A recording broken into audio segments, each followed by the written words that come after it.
రాష్ట్రంలో రాహుల్ గాంధీ గారు నేను ముగిస్తాను, ఇంకో 2-3 నిమిషాలు మాట్లాడి ముగిస్తాను. రాహుల్ గాంధీ గారు మొన్న మాట్లాడిండ్రు, ఢిల్లీలో పార్లమెంటు సాక్షిగా మాట్లాడిండ్రు. ఏం మాట్లాడుతుండ్రు ఆయన?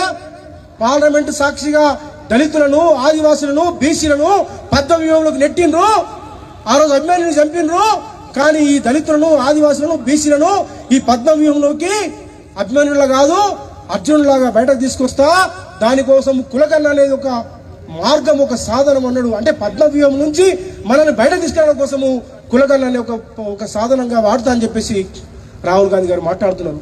కానీ నేను అడుగుతున్నా రాహుల్ గాంధీ గారిని, రాహుల్ గాంధీ గారు, మరి మీకున్నటువంటి 2-3 రాష్ట్రాల్లో ఒకటి కదా తెలంగాణ. ఈ తెలంగాణలో మీ ముఖ్యమంత్రి గారు ఏం చేస్తున్నారో మీకు అర్థం కావట్లేదా? మీకు తెలియట్లేదా? తెలిసి మీరు కావాలని నటిస్తున్నా, నువ్వు ఒక మాట, మీ రేవంత్ రెడ్డి ఒక మాట మాట్లాడుతున్నా అని చెప్పేసి ఇక్కడ అడగాల్సిన అవసరం ఉన్నది. అందుకోసమే సమగ్ర కులగణన చేయాల్సిన అవసరం ఉన్నది. స్థానిక సంస్థల్లో 42% రిజర్వేషన్స్ ఇవ్వాల్సిన అవసరం ఉంది, సాధించుకోవాల్సిన అవసరం ఉంది అని చెప్పి ఈ సందర్భంగా చెప్తాను. మన కళ్ళ ముందర ఇలా రేవంత్ రెడ్డి గారు మనం మోసం చేస్తా ఉన్నారు. మన కళ్ళ ముందర మొన్న 8 నెలల క్రితము కామారెడ్డి డిక్లరేషన్ లో భాగంగా చెప్పి ఇలా 8 నెలలు అయినప్పటికీ కులగణన చేయకుండా జనారెడ్డి గారు సలహాలు తీసుకుంటాం. మేము జనారెడ్డి గారు సలహాలు తీసుకోండి, కులగణన చేయొచ్చా? అవకాశం ఉందా? సమయం సరిపోతుందా? సన్నాయి నొక్కులు నొక్కుతున్నారు రేవంత్ రెడ్డి గారు. ఏమంటారట? మన అమెరికా పోయే ముందు అధికారులు చెప్తారట, అది కాదుపోదు, మీరు ఎలక్షన్లకు సిద్ధంగా అని చెప్పిపోతారట. అంటే బీసీలంతా అంత చులకనా రేవంత్ రెడ్డి గారు మీకు? మేము ఒకటే అడుగుతా ఉన్నాము, ఇలా కాంగ్రెస్ పార్టీ, ఇక్కడ ఉంటే కాంగ్రెస్ పార్టీ నాయకులు చెప్తా ఉన్నాం మేము, ఈ కాంగ్రెస్ పార్టీ రాహుల్ గాంధీ కాంగ్రెసా, సోనియా గాంధీ కాంగ్రెసా, నరేంద్ర మోడీ కాంగ్రెసా, రేవంత్ రెడ్డి కాంగ్రెసా? 2 వేరువేరా, ఒకటా? మీరిద్దరు కలిసి డ్రామా ఆడుతుండ్రా? వీళ్ళ యొక్క మనం బట్టలు విప్పి ప్రజలకు చెప్పాల్సిన అవసరం ఉంది. మన కళ్ళ ముందర మనల్ని మోసం చేయడం కోసం ప్రయత్నిస్తున్నటువంటి నాయకులని ఎదుర్కోవాల్సిన అవసరం ఉంది. దానికోసం ఉద్యమ కార్యాచరణ చేయాల్సిన అవసరం ఉంది. అనేక పోరాటాలు చేసినాము, ధర్నాలు చేసినాము, రాస్తారోకలు చేసినాము, చివరికి సెక్రటరియట్ ముట్టడి కూడా చేసినాం.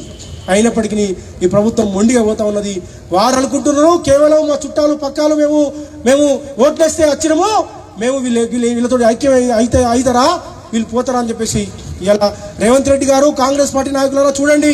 మా శ్రీనివాస్, మా ఆర్ కృష్ణన్ ఉన్నాడు, మా నరేందర్ గౌడ్ ఉన్నాడు, మా సిద్ధేశ్వరన్ ఉన్నాడు, మా సాయి నరేంద్రన్ ఉన్నాడు, మా దుర్గన్న ఉన్నాడు, మా వనజక్క ఉన్నది, మా అరుణక్క ఉన్నది, మొత్తం మా ఓయి విద్యార్థి నాయకులు ఉన్నారు, మా హిందూ మహాసభ, మొత్తం అన్ని కూడా మా సోషల్ జస్టిస్ పార్టీ, మా కేవీ గౌడు, మా రాజన్న, అశోక్ పోషము, ఒక్కటి మా నిమ్మల వీరన్న, ఒక్క సంఘం కాదు, మొత్తం ఒక 40-50 సంఘాలు మేము ఐక్యమైనము.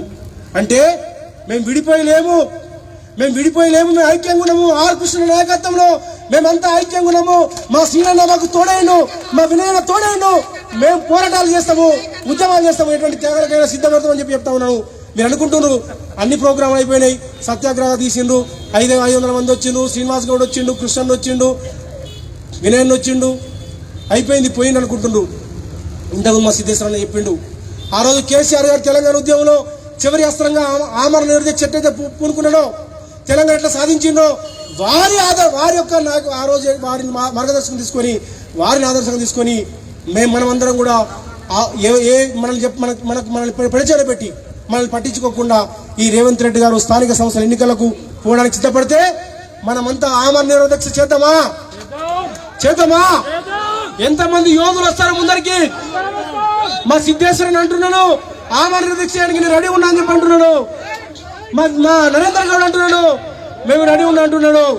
మా అందరు అంటున్నారు. నేను ఒకటే ప్రతిపాదన చేస్తున్నా, మా సీనియర్ మద్దతు ఇస్తాడు, మనకు మన వినయన మద్దతు ఇస్తాడు. మీరు అనుకుంటున్నారు రేవంత్ రెడ్డి గారు, మేము తేల్చుకుంటాం, మీరు అనుకుంటున్నారు ఏం చేస్తారని. అవసరం చంపుతావా మమ్మల్ని? మా ప్రాణాలు తీసుకో, కానీ మాకు ఈ రాష్ట్రంలో కులగణన జరగాలి. కులగణన జరిగితే మా పిల్లలు బాగుపడతారు, మాకు ఉద్యోగాలు వస్తాయి. మేము ఎన్ని రోజులు గొర్రెలు కాయాలి, మేము ఎన్ని రోజులు పనులు కావాలి, మేము ఎన్ని రోజులు కళ్ళు గీయాలి, మేము ఎన్ని రోజులు చేనేత కూలీలుగా మేము బతకాలి, ఎన్ని రోజులు మేము వృత్తులు చేసుకొని బతకాలి. మేము చదవద్దా? మా పిల్లలు ఉద్యోగాలు చేయొద్దా? మా పిల్లలు డాక్టర్లు కావద్దా? మా పిల్లలు యాక్టర్లు కావద్దా? మా పిల్లలు ఎమ్మెల్యేలు కావద్దా? మేము రాజ్యాధికారంలో భాగస్వామ్యం మాకు కావద్దా? కాబట్టి దానికోసం ఎటువంటి త్యాగానికైనా సిద్ధము. మాకు నోటిఫికేషన్ ఇస్తాము, ఆ రోజే మేము కూర్చుంటాము. అంతవరకు మా కేవీ గౌడు, మా రాజు ఎల్బీ నగర్ లో దీక్ష చెప్తారు, ఎల్బీ నగర్ లో రిలే నిరాదీక్ష చెప్తారు. అక్కడ రోజు రిలే దీక్ష చేస్తాము. తర్వాత ఏ రోజైతే నువ్వు నోటిఫికేషన్ ఇస్తావో, ఎన్నికలకు పోతావో, ఆ రోజు ఆమరణ నిరాదీక్షకు రెడీ అవుతామని చెప్పి తెలియజేస్తూ ఇప్పుడు మన ఆర్ కృష్ణ మాట్లాడాల్సిందిగా కోరుతా ఉన్నాం.